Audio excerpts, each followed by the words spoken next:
another healing session. Whoever joins today, I hope they feel heard, even just one moment. Let's begin. Be gentle, be present, and help them heal one conversation at a time.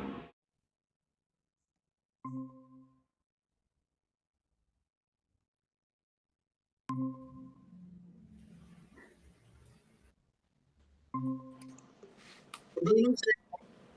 I think we can start na po. Our first client, Nurse Lena is Manang Lola po. Yes Nurse po. Lena, Yes po. nalulungkot ako. Malayo kasi yung pamilya ko at di ko mabisita yung mga kaibigan ko ba. Malungkot, mahirap. Naintindihan kita, Manang Lola. It takes courage to admit that na-feel mo lonely ka at saka yung feelings mo ay valid. Manang Lola, let's try some simple exercise. Okay po. Okay, close your eyes. Manang Lola, close your eyes and think one happy memory. Isang masayang event. Nakaisip ka naman ng Lola. Opo, nak. Then, hold into your feelings. Tapos, breathe in. Breathe out. Even when you're alone, Manang Lola, we can carry those good memories. We can also have a body system kung saan nafe-feel mong connected ka with someone through regular phone calls, Manang Lola. Sige nak, mas mabuti na siguro yon. Salamat pala sa pakikinig sa akin, ha? Sige po, Manang Lola. Manang Lola, lagi mong tatandaan na hindi ka mag-isa, Manang Lola, and you can always have something to think of para hindi ka ma-feel na lonely ka, Manang Lola. Yun lang po. Salamat nak. Una na ako, ha? Sige Salamat po. ulit. Hello, Good evening. hello. Po, si Chloe po. Okay. Nurse Lena, I'm drowning in exams. I can focus, I can sleep. I feel like I'm going to fail everything. Chloe, that sounds incredibly overwhelming. Remember, your worth is not defined by your grades. Let's try quick grounding exercise. Look around the room and name 5 things you see. Pillows, blanket, wipes, books, pen, 4 things you can touch. bag, books, pen, table, Then 3 things you can hear. TV, rain, music, Then 2 things you can smell. coffee, perfume, And lastly, 1 thing that you can taste. coffee. Coffee. Okay. This helps you bring back to the present moment, Chloe. It's also important to take breaks. Even 5 minutes can make difference. Would you like me to share some resources for time management, Chloe? Yes, please.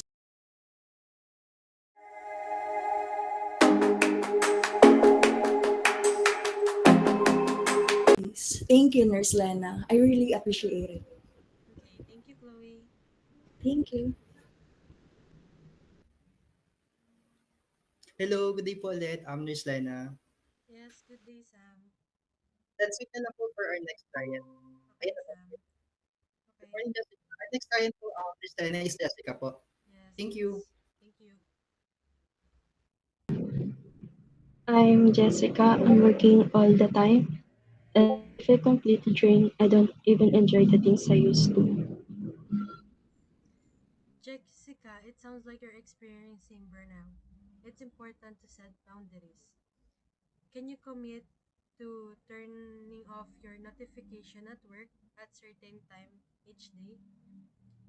Even an hour or two can make difference. Also, what's one small thing you used to enjoy that could bring back into your life?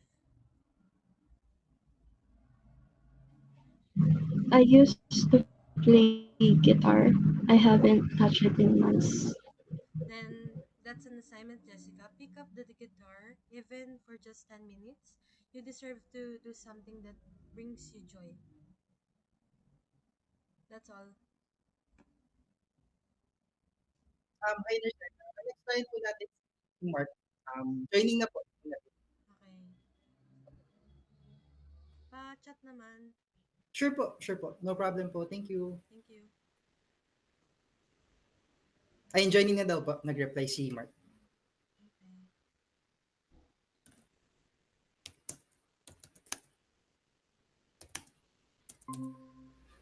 Ayun na po, Ma'am Lena. Nandito na po si Kuya Mark. We can start na po. Okay, okay. Nurse Lena, what is this mindfulness thing I keep hearing about? Is it like meditation? That's a great question, Mark. Mindfulness is simply paying attention to the present moment without judgment. It can be simply focusing on your breathing or noticing the sensation in your body. It's a way to train your mind to be less reactive to stress.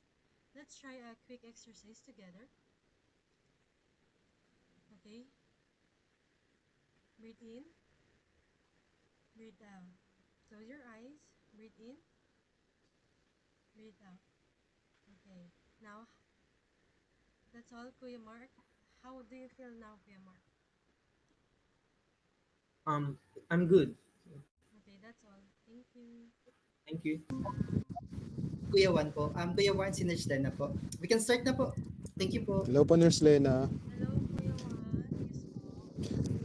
Nurse Lena, I'm glad that we're doing this. But I miss seeing everybody into face-to-face. Is it online po ba is the same as being together in person? That's a valid point, Kuya Juan.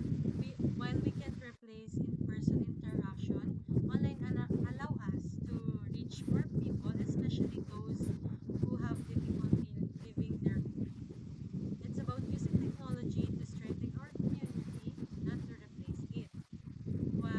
While we can start by talking openly about mental health, reducing stigma, and offering resources, as a barangay tanod, you can be a role model by showing compassion and offering a listening ear to your barangay people.